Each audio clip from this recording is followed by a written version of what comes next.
دیگر حضرات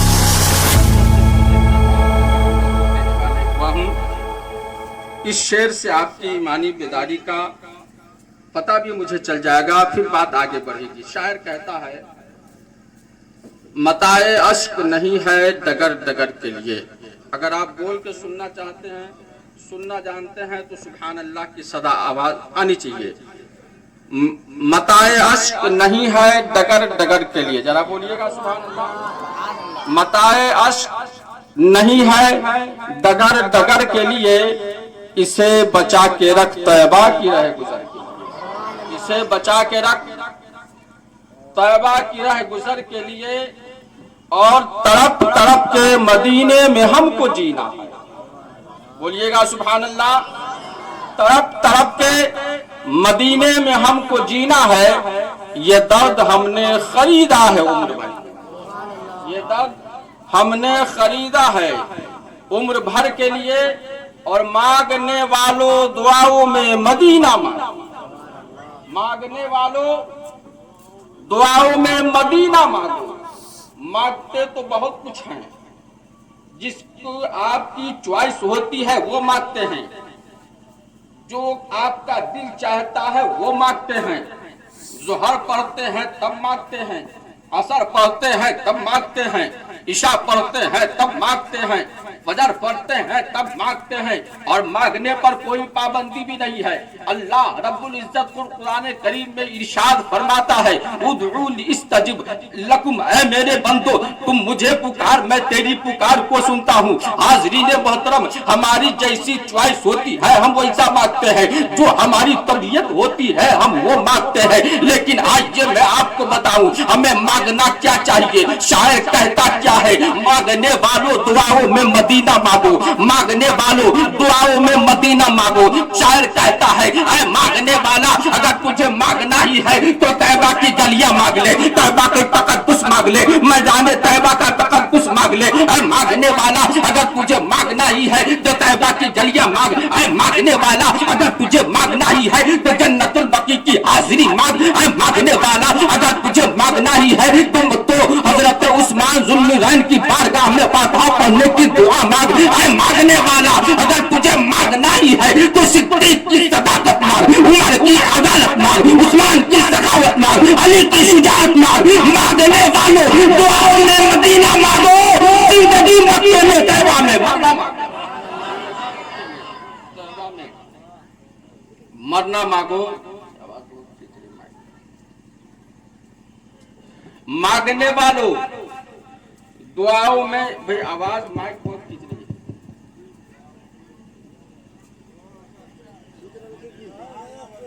آپریٹر صاحب غائب ہے، وہ آپریٹر نظر بھی آ رہا ہے تھوڑا مقدس بھی ابھی رہا ہے۔ بیس کم کر دیجئے، بیس کم کر دیجئے۔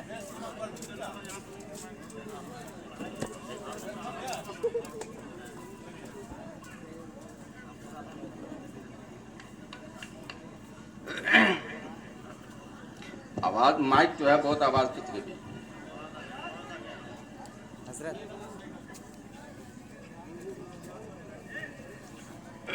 شاعر نے کہا مانگنے والوں دعاؤں میں مدینہ مانگو، مانگنے والوں دعاؤں میں مدینہ مانگو، زندگی مکے میں طیبہ میں مرنا مانگو۔ اور بعد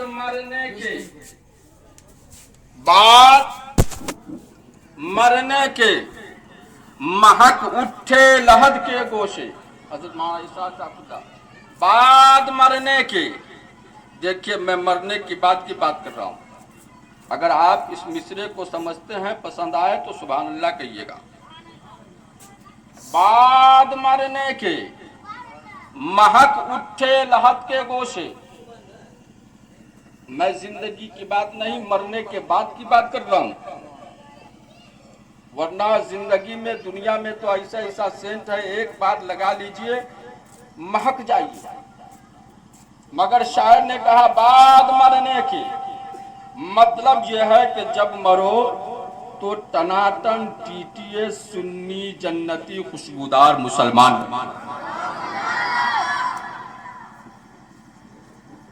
بعد مرنے کے مہک اٹھے لہد کے گوشے، خبردار ایسا مت مرنا کہ آپ مر جا تو آپ کا تیجا بھی نہ ہو، 10واں بھی نہ ہو، 20واں بھی نہ ہو، 40واں بھی نہ ہو، برسی بھی نہ ہو۔ ایسا مریے کہ آپ مر جائے تو آپ کا تیجا بھی ہو، آپ کا 10واں بھی ہو، 20واں بھی ہو، 40واں بھی ہو، برسی بھی ہو۔ اور علامہ عیسائی صاحب اگر قبول کر لیے جاؤ تو عرس بھی ہو، اگر قبول کر لیے جاؤ تو عرس بھی ہو۔ مریے تو ایسا مریے کہ آپ مر جائے تو آپ کا فاتحہ بھی ہو، درود بھی ہو، تیجا بھی ہو، 10واں بھی ہو، 20واں بھی ہو۔ اور خبردار ایسا مت ماریے کہ آپ مر جائے تو دنیا دیکھے سنے تو کہے مر گیا مردو نفات ہے نہ دنیا۔ ایسا مت مریے، مرنا ہے شاعر کہتا ہے بعد مرنے کے مہک اٹھے لہد کے گوشے۔ شاعر نے کہا ایسا مرو کہ نبی کے عشق میں مر جاؤ، نبی سے محبت کرتے ہوئے مر جاؤ، نبی کی محبت میں مر جاؤ، سنت مصطفیٰ پر عمل پیرا ہوتے ہوئے مر جاؤ۔ اور ہمارے یہاں کچھ لوگ ایسے بھی ہیں جب وہ مر جاتے ہیں تو ان کے یہاں نتیجہ ہوتا ہے، نہ 10واں ہوتا ہے، نہ 20واں ہوتا ہے، نہ 40واں ہوتا ہے، کچھ نہیں۔ اور کچھ ہیں جن کے یہاں تیجا بھی ہو، 10واں بھی ہو، 20واں بھی ہو، 40واں بھی ہو۔ شاعر نے کہا بعد مرنے کے مہک جائے لہد کے گوشے، مطلب یہ ہے کہ کسی کے یہاں سب کچھ ہوتا ہے، کسی کے یہاں کچھ نہیں۔ ایسا کیوں ہوتا ہے؟ حاضرین محترم، مختصر طور پر آپ سمجھ لیں، جھنجھٹ میں نہ پڑیں۔